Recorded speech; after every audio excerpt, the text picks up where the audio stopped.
देखो ଶିଖରେ ଆପଣଙ୍କୁ ସ୍ୱାଗତ। ଆଜି ମୁଁ ଆପଣଙ୍କ ପାଇଁ ନେଇ ଆସିଛି ଦେଶ ବିଦେଶର 30ଟି ଗୁରୁତ୍ୱପୂର୍ଣ୍ଣ ଖବର। ଆପଣଙ୍କୁ ଅନୁରୋଧ ଭିଡ଼ିଓଟିକୁ ସମ୍ପୂର୍ଣ୍ଣ ଦେଖିବେ। ଭଲ ଲାଗିଲେ ଏହାକୁ ଲାଇକ୍ ଓ ସେୟାର ନିଶ୍ଚୟ କରିବେ। ନମ୍ବର 1, ଆଜିଠାରୁ ରାଜ୍ୟରେ ନବମ ଏକାଦଶ ଶ୍ରେଣୀ କ୍ଲାସ୍ ବାତିଲ। ବିଦ୍ୟାଳୟରେ ପାଠପଢ଼ା ନେଇ ରାଜ୍ୟ ସରକାରଙ୍କ ବିଦ୍ୟାଳୟ ଗଣଶିକ୍ଷା ବିଭାଗ କାଲି ବଡ଼ ନିଷ୍ପତ୍ତି ନେଇଛି। ରାଜ୍ୟରେ ମହାମାରୀ ସଂକ୍ରମଣ ବ୍ୟାପି ଚାଲିଥିବାରୁ ସମସ୍ତ ସରକାରୀ ଓ ଘରୋଇ ସ୍କୁଲରେ ଚାଲୁଥିବା ନବମ ଏକାଦଶ ଶ୍ରେଣୀର ପାଠପଢ଼ାକୁ ସରକାର ବାତିଲ କରିଦେଇଛନ୍ତି। ରାଜ୍ୟ ସରକାରଙ୍କ ନିଷ୍ପତ୍ତି ଅନୁସାରେ ଏପ୍ରିଲ 8 ତାରିଖରୁ ରାଜ୍ୟରେ ନବମ ଏକାଦଶ ଶ୍ରେଣୀ ପାଇଁ ଅଫଲାଇନରେ ପାଠପଢ଼ା ହେବ ନାହିଁ। ଏପ୍ରିଲ 30 ଯାଏଁ ଏହି ନିଷ୍ପତ୍ତି ଲାଗୁ ରହିବ। ହଷ୍ଟେଲରେ ରହୁଥିବା ଛାତ୍ରଛାତ୍ରୀ ତୁରନ୍ତ ହଷ୍ଟେଲ ଛାଡ଼ିବାକୁ ନିର୍ଦ୍ଦେଶ ହୋଇଛି। ଦଶମ ଓ ଦ୍ୱାଦଶ ଶ୍ରେଣୀ ପାଇଁ କ୍ଲାସ୍ ଏପ୍ରିଲ 25 ଯାଏଁ ଚାଲିବ ବୋଲି ବିଦ୍ୟାଳୟ ଗଣଶିକ୍ଷା ବିଭାଗ ସୂଚନା ଦେଇଛି। ପରୀକ୍ଷା ନଥିବା ପିଲାଙ୍କୁ ତୁରନ୍ତ ହଷ୍ଟେଲ ଖାଲି କରିବାକୁ ନିର୍ଦ୍ଦେଶ ହୋଇଛି। ଯେଉଁମାନଙ୍କର ପରୀକ୍ଷା ଚାଲୁଛି ସେମାନେ ପରୀକ୍ଷା ସରିବା ମାତ୍ରେ ହଷ୍ଟେଲ ଖାଲି କରନ୍ତୁ। ଯେଉଁମାନଙ୍କର ପରୀକ୍ଷା ବାକି ଅଛି ଓ ସେମାନେ ହଷ୍ଟେଲରେ ରହୁଛନ୍ତି ସେ କ୍ଷେତ୍ରରେ ଜଣେ ପିଲା ସିଙ୍ଗଲ ରୁମ୍ରେ ରହିବେ ଓ କୋଭିଡ୍ ନିୟମ ମାନିବେ। ନମ୍ବର 2, ରବି ଧାନ ପାଇଁ ପଞ୍ଜୀକରଣ ଅବଧି ଏପ୍ରିଲ 10କୁ ବୃଦ୍ଧି। ରାଜ୍ୟ ସରକାର ଏବେ ରବି ଧାନ ସଂଗ୍ରହ ନିମନ୍ତେ ଚାଷୀଙ୍କ ନାଁ ପଞ୍ଜୀକରଣ ସମୟସୀମାକୁ ଏପ୍ରିଲ 7ରୁ 10 ତାରିଖ ପର୍ଯ୍ୟନ୍ତ ବୃଦ୍ଧି କରିଛନ୍ତି। ସୋସାଇଟିଗୁଡ଼ିକରେ ଫର୍ମ ଡିଜିଟାଇଜେସନ ସମୟସୀମା ଏପ୍ରିଲ 10ରୁ 13 ତାରିଖ ପର୍ଯ୍ୟନ୍ତ ବୃଦ୍ଧି କରାଯାଇଛି। ସମ୍ପୃକ୍ତ ପ୍ୟାକ୍ସ, ଲ୍ୟାମ୍ପସ ଓ ମହିଳା ସ୍ୱୟଂସହାୟିକା ଗୋଷ୍ଠୀ ଓ ପାଣି ପଞ୍ଚାୟତର କ୍ଷେତ୍ର କର୍ମଚାରୀଙ୍କ ଦ୍ୱାରା ନାମ ପଞ୍ଜୀକରଣ ସମୟସୀମା ବୃଦ୍ଧି ସମ୍ପର୍କିତ ସୂଚନା ଚାଷୀମାନଙ୍କୁ ଅବଗତ କରିବା ପାଇଁ ନିର୍ଦ୍ଦେଶ ଦିଆଯାଇଛି, ଯାହାଫଳରେ ଚାଷୀମାନେ ସେମାନଙ୍କ ନାଁ ପଞ୍ଜୀକରଣ କରିପାରିବେ ବୋଲି ସରକାରୀ ଭାବେ କୁହାଯାଇଛି। ଉଲ୍ଲେଖଯୋଗ୍ୟ, ବାଲେଶ୍ୱର, କଟକ, ଖୋର୍ଦ୍ଧା, ନୂଆପଡ଼ା, ବରଗଡ଼, ଯାଜପୁର, କୋରାପୁଟ, ପୁରୀ, ବଲାଙ୍ଗୀର, ଝାରସୁଗୁଡ଼ା, ମୟୂରଭଞ୍ଜ, ରାୟଗଡ଼ା, ବୌଦ୍ଧ, କଳାହାଣ୍ଡି, ନବରଙ୍ଗପୁର, ସମ୍ବଲପୁର ଓ ସୁବର୍ଣ୍ଣପୁର ଜିଲ୍ଲାରେ ରବି ଧାନ ସଂଗ୍ରହ କରାଯିବାର କାର୍ଯ୍ୟକ୍ରମ ରହିଛି। ନମ୍ବର 3, 4%ରେ ରେପୋରେଟ ଅପରିବର୍ତ୍ତିତ ରଖିଲା ଭାରତୀୟ ରିଜର୍ଭ ବ୍ୟାଙ୍କ। ଦେଶରେ କୋଭିଡ୍-19 ସଂକ୍ରମଣ ବୃଦ୍ଧି ବାତାବରଣରେ ପ୍ରମୁଖ ସୁଧହାର ଅପରିବର୍ତ୍ତିତ ରଖିବା ସହ କାଲି ଭାରତୀୟ ରିଜର୍ଭ ବ୍ୟାଙ୍କ ଏକୋମୋଡେଟିଭ୍ ଷ୍ଟାନ୍ସ ବଜାୟ ରଖିଛି। ରିଜର୍ଭ ବ୍ୟାଙ୍କର ମନିଟାରୀ ପଲିସି କମିଟି ରେପୋରେଟ 4%ରେ ଅପରିବର୍ତ୍ତିତ ରଖିଥିବା ବେଳେ ରିଭର୍ସ ରେପୋରେଟ 3.35%ରେ ବଳବତ୍ତର ରହିଛି। ପ୍ରମୁଖ ସୁଧହାର ଅପରିବର୍ତ୍ତିତ ରଖିବାକୁ ଏମ୍ପିସି ସର୍ବସମ୍ମତିକ୍ରମେ ଭୋଟ ଦେଇଛି। ପୂର୍ବରୁ ଅର୍ଥନୀତିଜ୍ଞମାନେ ଯାହା ଅନୁମାନ କରୁଥିଲେ ରିଜର୍ଭ ବ୍ୟାଙ୍କ ତାହା ହିଁ କରିଛି। ଉଲ୍ଲେଖଯୋଗ୍ୟ, ରେପୋରେଟ ହେଉଛି ପ୍ରମୁଖ ସୁଧହାର ଯେଉଁ ହାରରେ ବ୍ୟବସାୟିକ ବ୍ୟାଙ୍କଗୁଡ଼ିକ ରିଜର୍ଭ ବ୍ୟାଙ୍କ ସ୍ୱଳ୍ପକାଳୀନ ପାଣ୍ଠି ଦେଇଥାଏ। ସେହିଭଳି ସେମାନଙ୍କଠାରୁ ଯେଉଁ ସୁଧ ହାରରେ ରିଜର୍ଭ ବ୍ୟାଙ୍କ ପାଣ୍ଠି ଉଧାର ଆଣେ ତାହାକୁ ରିଭର୍ସ ରେପୋରେଟ କହନ୍ତି। ନମ୍ବର 4, ବିଦ୍ୟାଳୟ ମହାବିଦ୍ୟାଳୟ ପାଇଁ ନୂଆ ମାର୍ଗଦର୍ଶିକା ଜାରି କଲା ବିଏମ୍ସି। କୋଭିଡ୍ ସଂକ୍ରମଣ ବଢ଼ିଥିବାରୁ ଭୁବନେଶ୍ୱର ମହାନଗର ନିଗମ ବୁଧବାର ବିଦ୍ୟାଳୟ ମହାବିଦ୍ୟାଳୟଗୁଡ଼ିକ ପାଇଁ ମାର୍ଗଦର୍ଶିକା ଜାରି କରିଛି। ନୂଆ ମାର୍ଗଦର୍ଶିକା ଅନୁସାରେ ବିଏମ୍ସି ଅଧୀନରେ ଥିବା ସମସ୍ତ ଉଚ୍ଚଶିକ୍ଷା ପ୍ରତିଷ୍ଠାନ, ଜୁନିୟର କଲେଜ ଓ ଡିଗ୍ରୀ କଲେଜଗୁଡ଼ିକରେ ଏହା ପାଳନ କରାଯିବ। ଯେଉଁ ଛାତ୍ରଛାତ୍ରୀମାନଙ୍କର ପରୀକ୍ଷା ଶେଷ ହୋଇଯାଇଛି ଏବଂ ସେମାନଙ୍କର ପରୀକ୍ଷା ଦେବାର ନାହିଁ ସେମାନେ ଯଥାଶୀଘ୍ର ହଷ୍ଟେଲ ପରିସର ଖାଲି କରନ୍ତୁ। ଏଥିପାଇଁ ପ୍ରତିଷ୍ଠାନର କର୍ତ୍ତୃପକ୍ଷ ପିଲାମାନଙ୍କର ଅଭିଭାବକମାନଙ୍କୁ ସୂଚନା ଦିଅନ୍ତୁ। ସେହିଭଳି ଯେଉଁ ପିଲାମାନଙ୍କର ପରୀକ୍ଷା ନିକଟରେ ନାହିଁ ସେମାନେ ମଧ୍ୟ ହଷ୍ଟେଲ ପରିସର ଛାଡ଼ନ୍ତୁ। ପରୀକ୍ଷା ସମୟରେ କର୍ତ୍ତୃପକ୍ଷ ଅଭିଭାବକମାନଙ୍କୁ ସୂଚନା ପ୍ରଦାନ କରିବେ। ହଷ୍ଟେଲ ପରିସରରେ ଯେଉଁମାନେ ପରୀକ୍ଷା ପାଇଁ ରହିବାକୁ ଚାହୁଁଛନ୍ତି ସେମାନେ ଗୋଟିଏ କୋଠରୀରେ ରୁହନ୍ତୁ, କିନ୍ତୁ ପିଲାମାନେ କୋଭିଡ୍ ମାର୍ଗଦର୍ଶିକାକୁ କଡ଼ାକଡ଼ି ଭାବେ ପାଳନ କରନ୍ତୁ। ସବୁବେଳେ ଠିକ୍ ଭାବେ ମାସ୍କ ପିନ୍ଧନ୍ତୁ। ସାମାଜିକ ଦୂରତ୍ୱକୁ ପାଳନ ସହ ମେସ୍, କମନ ରୁମ୍ ଓ କରିଡରରେ ହାତ ଧୁଅନ୍ତୁ। ପାଣିପାଗ ସୂଚନା, ରାଜ୍ୟକୁ ପୁଣି ତାତି ଫେରୁଛି। 3 ଦିନ ଜଡ଼ିବ 11 ଜିଲ୍ଲା। ରାଜ୍ୟକୁ ପୁଣି ତାତି ଫେରୁଛି। ବୁଧବାରଠାରୁ 3 ଦିନ ଧରି ଜଡ଼ିବ ଓଡ଼ିଶା। ରାଜ୍ୟର ତାପମାତ୍ରା ପ୍ରାୟ 3 ଡିଗ୍ରୀ ପର୍ଯ୍ୟନ୍ତ ବୃଦ୍ଧି ପାଇବ। ଫଳରେ ରାଜ୍ୟର ଅଧିକାଂଶ ସ୍ଥାନର ତାପମାତ୍ରା 40 ଡିଗ୍ରୀ ଅତିକ୍ରମ କରିବ ଏବଂ ଅତ୍ୟଧିକ ତାତି ଯୋଗୁଁ ଜନଜୀବନ ଅସ୍ତବ୍ୟସ୍ତ ହୋଇଯିବ। ପାଣିପାଗ କେନ୍ଦ୍ରର ସୂଚନା ମୁତାବକ 8 ତାରିଖ ଦିନ ଝାରସୁଗୁଡ଼ା, ସୁନ୍ଦରଗଡ଼, ଦେବଗଡ଼, କେନ୍ଦୁଝର, ମୟୂରଭଞ୍ଜ, ଯାଜପୁର, ଗଞ୍ଜାମ, କନ୍ଧମାଳ, ମାଲକାନଗିରି ଜିଲ୍ଲାରେ ବିଜୁଳି ଘଡ଼ଘଡ଼ି ସହ ଝଡ଼ ବର୍ଷା ହେବାର ସମ୍ଭାବନା ରହିଛି। ଏହି ସମୟରେ ପବନର ବେଗ ମଧ୍ୟ ଘଣ୍ଟା ପ୍ରତି 30ରୁ 40 କିଲୋମିଟର ରହିବ। ବିଜୁଳି ଘଡ଼ଘଡ଼ି ସହ ବର୍ଷା ହେବାର ବି ସମ୍ଭାବନା ରହିଛି। ନମ୍ବର 6, ଟିକା ନେଇପାରିବେ 18 ବର୍ଷରୁ ଅଧିକ ସ୍ୱାସ୍ଥ୍ୟକର୍ମୀ ଓ ଆଗଧାଡ଼ିର ଯୋଦ୍ଧା। ସ୍ୱାସ୍ଥ୍ୟକର୍ମୀ ଓ ଆଗଧାଡ଼ିର ଯୋଦ୍ଧାଙ୍କ ପଞ୍ଜୀକରଣ ବନ୍ଦ କରିବା ଲାଗି ନିର୍ଦ୍ଦେଶର ଗୋଟିଏ ଦିନ ପରେ କେନ୍ଦ୍ର ସରକାର ଏଥିରେ ପୁନର୍ବାର ସଂଶୋଧନ କରିଛନ୍ତି। 18 ବର୍ଷରୁ 44 ବର୍ଷର ଯେଉଁ ଯୋଗ୍ୟ ସ୍ୱାସ୍ଥ୍ୟକର୍ମୀ ଓ ଆଗଧାଡ଼ିର ଯୋଦ୍ଧା ଟିକା ନେବାରୁ ବର୍ତ୍ତି ଯାଇଛନ୍ତି ସେମାନେ ଟିକା ନେଇପାରିବେ। ଏ ସଂକ୍ରାନ୍ତରେ କାଲି ରାଜ୍ୟ ସ୍ୱାସ୍ଥ୍ୟ ବିଭାଗର ଅତିରିକ୍ତ ମୁଖ୍ୟ ଶାସନ ସଚିବ ପ୍ରଦୀପ କୁମାର ମହାପାତ୍ର ସବୁ ଜିଲ୍ଲାପାଳ, ନଗର ନିଗମ ଓ ସିଡିଏମ୍ଓଙ୍କୁ ଚିଠି ଲେଖିଛନ୍ତି। ଟିକା ନେବା ପାଇଁ ସ୍ୱାସ୍ଥ୍ୟକର୍ମୀ ଓ ଆଗଧାଡ଼ିର ଯୋଦ୍ଧାଙ୍କୁ ନିଜର ଫଟୋ, ନିଯୁକ୍ତି ସାର୍ଟିଫିକେଟ୍, କୋୱିନ୍ ପୋର୍ଟାଲରେ ନିଯୁକ୍ତି ସାର୍ଟିଫିକେଟ୍ ଯୋଡ଼ିବାକୁ ବାଧ୍ୟତାମୂଳକ କରାଯାଇଛି। ଏଥିପାଇଁ ସାଇଟ୍ ମ୍ୟାନେଜର ଦାୟୀ ରହିବେ। ବିଦ୍ୟୁତ, ଜଳ ଯୋଗାଣ, ପରିବହନ ସେବାରେ କାର୍ଯ୍ୟରତ ଆଗଧାଡ଼ିର ଯୋଦ୍ଧାମାନେ ଟିକା ନେଇପାରିବେ। ନମ୍ବର 7, ପିଲାଙ୍କ ଦେହରେ କୋଭିଡ୍-19 ଟିକା ପରୀକ୍ଷା ସ୍ଥଗିତ ରଖିଲା ଅକ୍ସଫୋର୍ଡ। ଆଷ୍ଟ୍ରାଜେନିକା ସହ ମିଳିତ ଭାବେ ପ୍ରସ୍ତୁତ କୋଭିଡ୍-19 ଟିକା ନେବା ପରେ କେତେକ ପ୍ରାପ୍ତବୟସ୍କ ବ୍ୟକ୍ତିଙ୍କ ଶରୀରରେ ରକ୍ତ ଜମାଟ ବାନ୍ଧୁଥିବା ସମସ୍ୟା ସଂକ୍ରାନ୍ତରେ ଅଧିକ ତଥ୍ୟ ଲାଗି ଅପେକ୍ଷା କରିଥିବାରୁ ପିଲା ଓ ତରୁଣମାନଙ୍କ ଦେହରେ ଏହାର ପରୀକ୍ଷଣକୁ ସ୍ୱଳ୍ପ ସମୟ ପାଇଁ ସ୍ଥଗିତ ରଖିଥିବା କଥା ମଙ୍ଗଳବାର ଦିନ ଅକ୍ସଫୋର୍ଡ ବିଶ୍ୱବିଦ୍ୟାଳୟ କହିଛି। ଅକ୍ସଫୋର୍ଡ ବିଶ୍ୱବିଦ୍ୟାଳୟ ଆହୁରି ମଧ୍ୟ କହିଛି ଯେ ପିଲାମାନଙ୍କ ଦେହରେ ଏହି ଟିକା ପରୀକ୍ଷା କରିବା କୌଣସି ଚିନ୍ତାର କାରଣ ନୁହେଁ, କିନ୍ତୁ ଏଥିପାଇଁ ଇଂଲଣ୍ଡର ଡ୍ରଗ୍ କଣ୍ଟ୍ରୋଲରଙ୍କ ମାର୍ଗଦର୍ଶିକାକୁ ଅପେକ୍ଷା କରାଯାଇଛି। ଟିକା ଅଧ୍ୟୟନର ଅଂଶବିଶେଷ ଭାବେ ଇଂଲଣ୍ଡର 6ରୁ 17 ବର୍ଷ ବୟସ୍କ 300 ସ୍ୱେଚ୍ଛାସେବୀଙ୍କୁ ତାଲିକାଭୁକ୍ତ କରିବା ଲାଗି ଯୋଜନା କରିଥିବା କଥା ଅକ୍ସଫୋର୍ଡ ଫେବୃଆରୀ ମାସରେ ଘୋଷଣା କରିଥିଲା।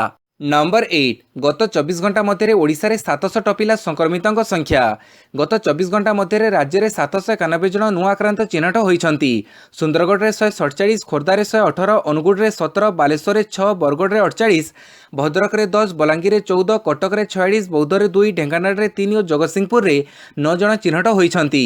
ସେହିପରି ଦେବଗଡ଼ରେ ଜଣେ, ଗଞ୍ଜାମରେ 9, ଯାଜପୁରରେ 16, ଝାରସୁଗୁଡ଼ାରେ 31, କଳାହାଣ୍ଡିରେ 38, କନ୍ଧମାଳରେ 4, କେନ୍ଦ୍ରାପଡ଼ାରେ 1, କେଉଁଝରରେ 39, କୋରାପୁଟରେ 9, ମୟୂରଭଞ୍ଜରେ 24, ନବରଙ୍ଗପୁରରେ 23, ନୟାଗଡ଼ରେ 7, ନୂଆପଡ଼ାରେ 31, ପୁରୀରେ 43, ରାୟଗଡ଼ରେ 14, ସମ୍ବଲପୁରରେ 45, ସୋନପୁରରେ 7, ଷ୍ଟେଟପୁଲରୁ 37 ଜଣ ପଜିଟିଭ୍ ଚିହ୍ନଟ ହୋଇଛନ୍ତି। ନମ୍ବର 9 ଡିଜିଟାଲ ୱାଲେଟ୍ରେ ଜମା ରଖିହେବ 2 ଲକ୍ଷ ଟଙ୍କା, କହିଲା ରିଜର୍ଭ ବ୍ୟାଙ୍କ। କାଲି ରିଜର୍ଭ ବ୍ୟାଙ୍କ ଦ୍ୱାରା ଘୋଷିତ ମୁଦ୍ରାନୀତି ସମୀକ୍ଷାରେ ସୁଧହାର ଅପରିବର୍ତ୍ତିତ ରଖାଯିବା ସହ ଆଉ କେତେକ ଗୁରୁତ୍ୱପୂର୍ଣ୍ଣ ଘୋଷଣା କରାଯାଇଛି। ତାହା ମଧ୍ୟରେ ରହିଛି ପେମେଣ୍ଟ ବ୍ୟାଙ୍କ ଖାତା ବା ଡିଜିଟାଲ ୱାଲେଟ୍ର ସର୍ବାଧିକ ବାଲାନ୍ସ ରାଶି ବୃଦ୍ଧି ଓ ଅଣ ବ୍ୟାଙ୍କିଂ ପେମେଣ୍ଟ ସଂସ୍ଥାମାନଙ୍କୁ ଆର୍ଟିଜିଏସ୍ ଓ ଏନ୍ଇଏଫ୍ଟି ସେବା ପ୍ରଦାନ ପାଇଁ ଅନୁମତି। ରିଜର୍ଭ ବ୍ୟାଙ୍କ ଗଭର୍ଣ୍ଣର ଶକ୍ତିକାନ୍ତ ଦାସଙ୍କ ଘୋଷଣା ଅନୁସାରେ ଗ୍ରାହକମାନେ ଏଣିକି ପେମେଣ୍ଟ ବ୍ୟାଙ୍କ ୱାଲେଟ୍ରେ ସର୍ବାଧିକ 2 ଲକ୍ଷ ଟଙ୍କା ପର୍ଯ୍ୟନ୍ତ ବାଲାନ୍ସ ରଖିପାରିବେ। ପୂର୍ବରୁ ଏହି ସୀମା 1 ଲକ୍ଷ ଟଙ୍କା ଥିଲା। ଦେଶରେ ପ୍ରଚଳିତ କେତେକ ପେମେଣ୍ଟ ବ୍ୟାଙ୍କର ଉଦାହରଣ ହେଲା Paytm, Airtel payment bank, India post payment bank, NSDL, Jio payment bank. ଅନ୍ୟପକ୍ଷରେ ଏଣିକି ଅଣ ବ୍ୟାଙ୍କିଂ ପେମେଣ୍ଟ ସଂସ୍ଥାମାନଙ୍କୁ ଆର୍ଟିଜିଏସ୍ ଓ ଏନ୍ଇଏଫ୍ଟି ସେବା ପ୍ରଦାନ ପାଇଁ ଅନୁମତି ଦିଆଯାଇଛି। ନମ୍ବର 10 ପିପିଲି ଉପନିର୍ବାଚନ ପାଇଁ ମୁତୟନ ହେବେ କେନ୍ଦ୍ରୀୟ ଫୋର୍ସ। ପିପିଲି ବିଧାନସଭା ଉପନିର୍ବାଚନ ପାଇଁ କେନ୍ଦ୍ରୀୟ ଫୋର୍ସ ମୁତୟନ ହେବେ। ଅତିରିକ୍ତ ପୁଲିସ ମହାନିର୍ଦ୍ଦେଶକ ଯଶୋବନ୍ତ ଜେଠୁଆ ପିପିଲି ଉପନିର୍ବାଚନ ମଣ୍ଡଳୀ ଗସ୍ତରେ ଯାଇ ସେଠାକାର ଆଇନ ଶୃଙ୍ଖଳା ପରିସ୍ଥିତି ସଂକ୍ରାନ୍ତରେ ବିସ୍ତୃତ ଭାବେ ବରିଷ୍ଠ ପୁଲିସ ଅଧିକାରୀଙ୍କ ସହ ଆଲୋଚନା କରିଛନ୍ତି।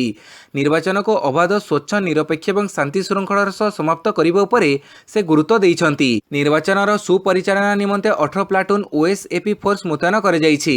3 କମ୍ପାନୀ ସିଏପିଏଫ୍ ଫୋର୍ସ ଅଳ୍ପ ଦିନ ମଧ୍ୟରେ ନିର୍ବାଚନ ମଣ୍ଡଳୀରେ ପହଞ୍ଚିବ ବୋଲି ସୂଚନା ଦିଆଯାଇଛି। ଏହା ବ୍ୟତୀତ ନିର୍ବାଚନକୁ ଅବାଧ, ସ୍ୱଚ୍ଛ, ନିରପେକ୍ଷ ଏବଂ ଶାନ୍ତି ଶୃଙ୍ଖଳାର ସହ ସମାପ୍ତ କରିବାକୁ ଅତିରିକ୍ତ ଡିଜିପି ଶ୍ରୀ ଜେଠୁଆ ପୁରୀ ଏସ୍ପିଙ୍କୁ ନିର୍ଦ୍ଦେଶ ଦେଇଛନ୍ତି। ନମ୍ବର 11 ବିଶ୍ୱସ୍ତରୀୟ ହେବ ରାଜ୍ୟ ସଂଗ୍ରହାଳୟ। ବିଶ୍ୱସ୍ତରୀୟ ହେବ ରାଜ୍ୟ ସଂଗ୍ରହାଳୟ। ଏନେଇ ବିବିଧ କାର୍ଯ୍ୟପନ୍ଥା ଗ୍ରହଣ କରାଯାଇଥିବା ବେଳେ ଖୁବ୍ ଶୀଘ୍ର ଶେଷ ହେବ। ବିଶେଷ କରି ନୂଆ ଗ୍ୟାଲେରୀ ସହିତ ଖାଲି ଥିବା ପଦବୀ ପୂରଣ କରାଯିବ। ସୂଚନା ଅନୁଯାୟୀ ଖୁବ୍ ଶୀଘ୍ର ସଂଗ୍ରହାଳୟରେ ନୂଆ 5ଟି ଗ୍ୟାଲେରୀ ଖୋଲିବା ନିମନ୍ତେ କାର୍ଯ୍ୟ ଆରମ୍ଭ ହୋଇଛି। ମୋଟ 100 ପଦବୀରୁ ଏବେ ଅଧା ଖାଲି ପଡ଼ିଛି। ଏସବୁ ପୂରଣ ପାଇଁ ପଦକ୍ଷେପ ଗ୍ରହଣ କରାଯାଉଛି। ସେହିପରି ପୂର୍ବରୁ ନୌବାଣିଜ୍ୟ ଗ୍ୟାଲେରୀ ଖୋଲିଥିବା ବେଳେ ଚଳିତ ବର୍ଷ ଲଳିତ କଳା ଏକାଡେମୀର ସୃଜନଶୀଳ ଆର୍ଟ ଗ୍ୟାଲେରୀ, ଗାନ୍ଧୀ ଗ୍ୟାଲେରୀ, ଇଣ୍ଟେଞ୍ଜିବୁଲ ଐତିହ୍ୟ ଗ୍ୟାଲେରୀ, ସ୍ୱାଧୀନତା ସଂଗ୍ରାମୀ ଗ୍ୟାଲେରୀ ଏବଂ ପଟ୍ଟଚିତ୍ର ଗ୍ୟାଲେରୀ ଖୋଲିବ। ଏହା ବ୍ୟତୀତ କାଫେଟେରିଆ ସାଙ୍ଗକୁ ସୋଭିନିୟର ସପ୍ ଓ ସାଂସ୍କୃତିକ କାର୍ଯ୍ୟକ୍ରମ ପାଇଁ ପଦକ୍ଷେପ ଗ୍ରହଣ କରାଯାଉଛି। ନମ୍ବର 12 ବଢ଼ିବ +2 ପରୀକ୍ଷା କେନ୍ଦ୍ର ସଂଖ୍ୟା। ଉଚ୍ଚ ମାଧ୍ୟମିକ ଶିକ୍ଷା ପରିଷଦ ପକ୍ଷରୁ ଯୁକ୍ତ 2 ପରୀକ୍ଷାକୁ ଶୃଙ୍ଖଳିତ କରିବାକୁ ଗୁରୁତ୍ୱ ଦିଆଯାଇଛି। ଦିନକୁ ଦିନ ସଂକ୍ରମଣ ବଢ଼ୁଥିବାରୁ ସୁଚାରୁ ରୂପେ ଯୁକ୍ତ 2 ପରୀକ୍ଷା କରିବାକୁ ବିଦ୍ୟାଳୟ ଗଣଶିକ୍ଷା ବିଭାଗ ପକ୍ଷରୁ ସ୍ୱତନ୍ତ୍ର ଯୋଜନା କରାଯାଇଛି। ପରୀକ୍ଷା ପରିଚାଳନା ପାଇଁ ପରିଷଦର ବରିଷ୍ଠ ପଦାଧିକାରୀଙ୍କୁ ନେଇ ବୈଠକ କରାଯାଇଛି। ଆସନ୍ତା ସପ୍ତାହକ ମଧ୍ୟରେ ପରୀକ୍ଷା କେନ୍ଦ୍ର ହବ୍ ସଂଖ୍ୟା ଧାର୍ଯ୍ୟ କରାଯିବ। ସଂକ୍ରମଣ ବଢ଼ୁଥିବାରୁ ଏଥର ସବୁ ଜିଲ୍ଲାରେ ପରୀକ୍ଷା କେନ୍ଦ୍ର ବଢ଼ାଇବାକୁ ପ୍ରସ୍ତାବ ରହିଛି। ରାଜ୍ୟ ସରକାରଙ୍କ ଦ୍ୱାରା ଜାରି କଟକଣା ମଧ୍ୟରେ ପରୀକ୍ଷା କରାଯିବ। ଦିବ୍ୟାଙ୍ଗଙ୍କ ପାଇଁ ପରୀକ୍ଷାରେ ସ୍ୱତନ୍ତ୍ର ବ୍ୟବସ୍ଥା କରିବାକୁ ଜଣାଯାଇଛି। 20 ତାରିଖ ସୁଦ୍ଧା ଅଧ୍ୟକ୍ଷ ସମସ୍ତ ବ୍ୟବସ୍ଥା କରାଇବେ। ନମ୍ବର 13 କାରରେ ଏକୁଟିଆ ଯାତ୍ରା କଲେ ବି ମାସ୍କ ପିନ୍ଧିବା ଜରୁରୀ, କହିଲେ ଦିଲ୍ଲୀ ହାଇକୋର୍ଟ। କାରରେ ଏକୁଟିଆ ଯାତ୍ରା କରୁଥିଲେ ବି ମାସ୍କ ପିନ୍ଧିବା ଜରୁରୀ। ଦେଶରେ ବଢ଼ୁଥିବା ସଂକ୍ରମଣକୁ ଦୃଷ୍ଟିରେ ରଖି ଦିଲ୍ଲୀ ହାଇକୋର୍ଟ ବୁଧବାର ଗୁରୁତ୍ୱପୂର୍ଣ୍ଣ ଆଦେଶ ଦେଇଛନ୍ତି। ହାଇକୋର୍ଟ କହିଛନ୍ତି ଯଦି କୌଣସି ବ୍ୟକ୍ତି ନିଜେ ଏକୁଟିଆ କାର ଚାଳନ କରି ଯାଉଛନ୍ତି ତେବେ ତାଙ୍କୁ ମାସ୍କ ପିନ୍ଧିବା ବାଧ୍ୟତାମୂଳକ। ମାସ୍କ କୋଭିଡ୍ ଭୂତାଣୁଠାରୁ ବର୍ତ୍ତିବା ଲାଗି ଏକ ସୁରକ୍ଷା କବଚ ଭଳି କାମ କରିଥାଏ। କାର ଚାଳକ ଏକୁଟିଆ କାରରେ ଥାଇ ମାସ୍କ ନ ପିନ୍ଧିଲେ ଜୋରିମାନା ଦେବାକୁ ପଡ଼ିବ ବୋଲି ଦିଲ୍ଲୀ ସରକାର ନିର୍ଦ୍ଦେଶନାମା ଜାରି କରିଥିଲେ। ନମ୍ବର 14 घरोई संस्थार भी हेब कोविड टीकाकरण।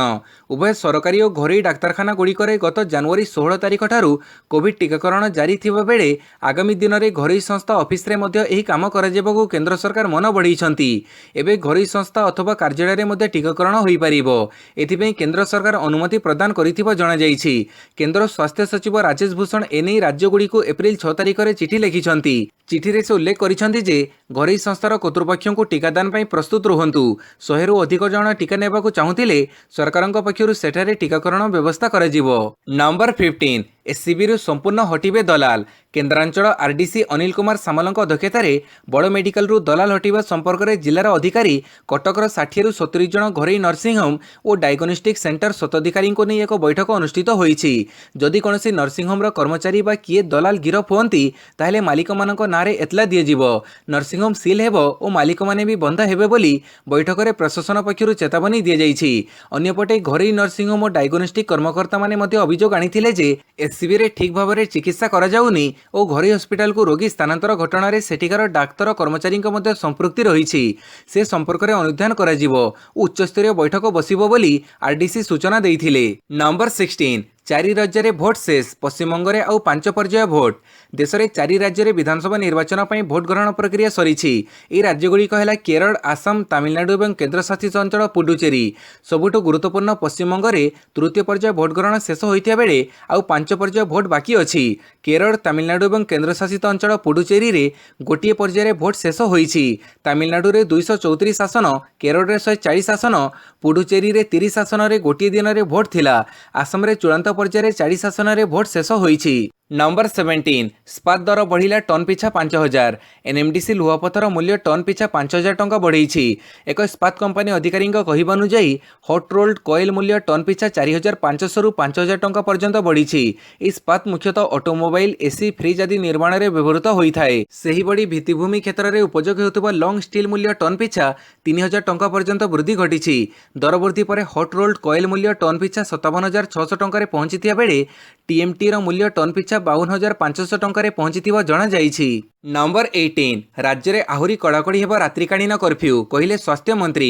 कोविड संक्रमण संख्या दिनक दिन बढ़ुथिया बेले राज्य में आहुरी कड़ाकड़ी हेब नाइट कर्फ्यू। किछि एबडी कहिसंती स्वास्थ्य मंत्री नव दास। नव दास कहिसंती जे 10 जिल्ला रे रात्रि 10 टारू सकाळ 5टा जाए एनफोर्समेंट कड़ाकड़ी कर जाउछि। सीमावर्ती जिल्लार जो लोक पड़ोशी छत्तीसगढ़ रु आसुचंती सेमानंको अनुध्यान कर जाउछि। जिलापाल और पुलिस प्रशासन को आवश्यक पदक्षेप नेबाको निर्देश दिया जाइछि। गतकाली मुख्यमंत्री समीक्षा करिथिले। वरिष्ठ अधिकारी माननकु पश्चिम ओडिशा जीवा पई निर्देश दिया जाइछि। काली उन्नयन कमिश्नर झारसुगुड़ा सुंदरगढ़ जाइछंती। मुख्य शासन सचिव मध्य जीवे। औषध, बेड, ऑक्सीजन सबु मौजूद अछि। जदि सचेतन न हेबा स्थिति भयंकर हेबो। नंबर 19 टीका अभाव ओडिशा रे 400 टीकाकरण केन्द्र बंद। पर्याप्त कोविड वैक्सीन नथिबारु राज्य में बंद हो गलानी 400 टीकाकरण केन्द्र। राज्य में टीकाकरण को नहीं परिवार कल्याण निर्देशक विजय पाणिग्राही विस्तृत सूचना देइछंती। से कहिसंती जे प्रत्येक दिन राज्य में 2 लाख टीकाकरण लक्ष्य रहिछि किंतु टीकार अभाव रहिछि। टीका अभाव जोगु 400 सेंटर रे टीकाकरण बंद होईछि। एनी केन्द्र को चिठी माध्यम अवगत करा जाइछि। 2 दिन भितर कोविशील्ड टीका न आसिले टीकाकरण बाधाप्राप्त हेबो बोली से कहिसंती। टीकार अभाव जोगु आमे लक्ष्य धार्य करिपारुनु। नंबर 20 पंजाब रे एप्रिल 30 पर्यंत नाइट कर्फ्यू जारी। कोविड संक्रमण को वृद्धि पाउथुबा देखि दिल्ली पर एबे पंजाब रे नाइट कर्फ्यू जारी कर जाइछि। ए नाइट कर्फ्यू काली राति रु एप्रिल 30 पर्यंत प्रतिदिन 8 घंटा पई लागू हेबो। नाइट कर्फ्यू राति 9 टारू सकाळ 5टा पर्यंत राज्य रे लागू कर जाइछि। पंजाब सरकार राज्य रे राजनैतिक सभा समिति उपरे भी प्रतिबंधक लगी देइछंती। कोविड-19 मामला द्रुत गति रे वृद्धि पाइबारे लागिछि। उत्तर प्रदेश सरकार भी नाइट कर्फ्यू घोषणा करि पारंती। महामारी संक्रमण वृद्धि पाउथुबा देखि इलाहाबाद हाईकोर्ट राज्य सरकार को नाइट कर्फ्यू लागू करिबो उपरे विचार करिबाकू कहिसंती। नंबर 21 स्वास्थ्यकर्मी संगरोध नियम रे परिवर्तन कले राज्य सरकार। राज्य सरकार स्वास्थ्यकर्मी मानक पई संगरोध व क्वारंटाइन नीति रे केतेक संशोधन करिसंती। संपूर्ण डोज 2 अर्थात 2टी डोज कोविड टीका नैथिबा स्वास्थ्यकर्मी माने एक कोविड स्वास्थ्य केन्द्र रे 15 दिन सेवा जोगैबा परे तांको संगरोध रे रहिबाकू पड़िबो नाही। उक्त स्वास्थ्यकर्मी निजर स्वाभाविक कार्य करि चलिबे। तेबे सेवारे नियोजित थिबा बेले जदि कोनोसी स्वास्थ्यकर्मी ठारे लक्षण देखा दिए तेबे तांको तुरंत अलगा रखाजिबो सह परीक्षा कराजिबो ओ ता सहित संक्रमण रोकने अन्य नियमावली अनुसरण करा। नंबर 22 भारत में रेकर्ड संख्यक 1,15,736 नुआ आक्रांत चिन्हट। महामारी व्यापीवा दिन ठारू आज को मिसई 3 दिन मध्य देश में 2 थर दैनिक संक्रमण संख्या 1 लाख टपी। केंद्र स्वास्थ्य मंत्रालय तथ्य अनुसार बुधवार सुधा समग्र देश में 24 घंटा मध्य 1,15,736 जन नूतन संक्रमण और 630 मृत्यु रेकर्ड कर। नंबर 23 रूसियार बड़ बयान चीन सहित सामरिक मेंट करबनी। भारत गस्तर आसथिबा रूसियार वैदेशिक मंत्री सर्गेई लाव्रोव कहिसंती जे चीन सहित रूसिया केबे मध्ये सामरिक मेंट करिबो नाही। या सहित भारत को अस्त्रशस्त्र जोगाण सह सामरिक सहायता जारी रखाजिबो। भारत चीन मध्य चलिथिबा उत्तेजना परिप्रेक्षी रे रूसियार एही बयान को गुरुत्व दिया जाउछि। विश्व कूटनीति रे अनेक परिवर्तन आसिथिले मध्य भारत रूसिया संपर्क एबेबी अतुट रहिछि। रूसिया एबेबी प्रति प्रसंग रे अंतर्जातीय स्तर रे भारत समर्थन करि आसिछि। पुणी थरे रूसिया प्रमाणित करि दैछि जे भारत ही एहर सबुठारु बड़ और भरोसायोग्य सहयोगी। नंबर 24 2036 जाए शासन में रहिबा पई पुतिन आनिले आईन। रूसिया राष्ट्रपति व्लादिमीर पुतिन निकटरे देशर एमिति एक स्वतंत्र आईन रे स्वाक्षर करिसंती जहा तांको 2036 मसिया जाए शासन में रखिपारिबो बोली जणा जाईछि। आगामी 2024 रे तांकर चलित राष्ट्रपतित्व कार्यकाल सरुथिया बेले एही नूतन आईन 68 वर्षीय पुतिनंकु आहुरी 2 थर 6 वर्षीय क्षमतारे बसई पारिबो बोली स्पष्ट होईछि। संप्रति लगातार द्वितीय थर पई एवं मोट चतुर्थ थर पई राष्ट्रपति पदवी रे थिबा पुतिनंकु 83 वर्ष हेला जाए से अनायासरे रूसिया राष्ट्रपति आसन भोग करिपारिबे बोली जणा जाईछि। एही नुआ आईन बड़े भविष्य में जन को सर्वाधिक 2 थर पर राष्ट्रपति पदर रहिबार प्रावधान रही। मात्र पुतिन तांको निज पई एथिरे व्यतिक्रम आनी मूडरू पुणी 2 थर रहिबार व्यवस्था करैछंती। नंबर 25 रायपुर में एप्रिल 9 रु 19 संपूर्ण लॉकडाउन। छत्तीसगढ़ में महामारी स्थिति अनायत्त हो पड़ी। मंगलवार दिन राज्य में मोट 9,921 नुआ संक्रमण मामला देखा देइछि, जहाँकि गत वर्ष महामारी आसिबा परठारु सर्वाधिक दैनिक संक्रमण। स्थिति को देखि राजधानी रायपुर में आसंता एप्रिल 9 रु 19 पर्यंत लॉकडाउन घोषणा करा जाइछि। एथिसहित छत्तीसगढ़ सरकार रायपुर जिला को एक कंटेनमेंट जोन घोषणा करिसंती। रायपुर जिलापाल एस भारती दर्शन कहिसंती पूरा जिलार सीमा को सील करा जाइछि। अत्यावश्यक सेवा को छाड़ी आउ सबु कार्यकलाप को बंद रखा जाइछि। नंबर 26 मोर निलंबन आदेश प्रत्याहार पर 2 कोटी मागिथिले अनिल देशमुख, कहिले सचिन भाजे। पुणी विवाद में महाराष्ट्र पूर्वतन गृहमंत्री अनिल देशमुख पूर्वतन पुलिस कमिशनर परमवीर सिंह 100 कोटी टंका बटी आदाय करने को अनिल देशमुख आदेश देथिबा नै अभियोग करबा बेले एबे अनिल देशमुखଙ୍କ उपरे आउ एक गंभीर आरोप लगैछंती गिरफ पुलिस अधिकारी सचिन भाजे। एनआईए को चिठी लिखि अनिल देशमुख एवं अनिल परबंक उपरे जोर जबरदस्त बटी आदाय करुथिबार आरोप लगैछंती सचिन भाजे। चिठी रे से लिखिछंती जे एनसीबी मुख्य शरद पवार 2020 मसीह मोर निलंबित आदेश प्रत्याहार को विरोध करथिले। मु पुणी थरे मुंबई पुलिस रे सामिल न होए बोली से चाहुथिले। या परे अनिल देशमुख शरद पवार को राजी करबा पई मते 2 कोटी टंका देबाको कहिथिले। नंबर 27 भारतीय महिला फुटबॉल लीग स्थगित। सर्वभारतीय फुटबॉल महासंघ पक्षर एप्रिल 21 रु भुवनेश्वर कलिंग स्टेडियम रे खेला जिबाको थिबा भारतीय महिला फुटबॉल लीग रो चतुर्थ संस्करण को स्थगित रखा जाइछि। देश में कोविड संक्रमितों संख्या वृद्धि पाउथिबारु एआईएफएफ निष्पत्ति नेइछि। ओडिशा क्रीड़ा और युव सेवा विभाग और फुटबॉल एसोसिएशन ऑफ ओडिशार मिलित सहयोग रे एही लीग खेला जिबाको कार्यसूची घोषित होइथिला। महामारी वृद्धि पाउथिबारु खेलाड़ी मानक सुरक्षा स्वार्थ को दृष्टि रे रखी राज्य क्रीड़ा विभाग और एआईएफएफ पक्षरु लीग को स्थगित रखिबाको निष्पत्ति निया जाइछि। उक्त लीग रे खेलिबा नै ओडिशारु एकमात्र दल भावे 2017-18 चैंपियन राइजिंग स्टूडेंट योग्यता हासिल करिछि। नंबर 28 ओलंपिक विजेता अर्जेंटीना को हरैला भारत। टोकियो ओलंपिक पई प्रस्तुति लक्ष्य नहीं अर्जेंटीना गस्तरे थिबा भारतीय हॉकी दल सेठारे खेलिथिबा प्रथम मैच रे रोमांचकर विजय हासिल करिछि। 6 मैच विशिष्ट गस्तरे भारत 4टी अभ्यास मैच खेलिबा परे एफआईएच प्रो लीग अंतर्गत 2टी लड़ी रे अवतीर्ण हेबो।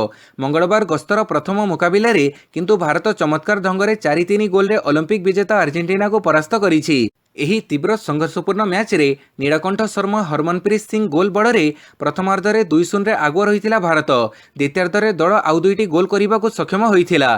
तेबे घरे अर्जेंटीना आक्रमणर घनता को तीव्रतर करी 3टी गोल देबारु मात्र गोटे गोल व्यवधान रे पराजित होइथिला।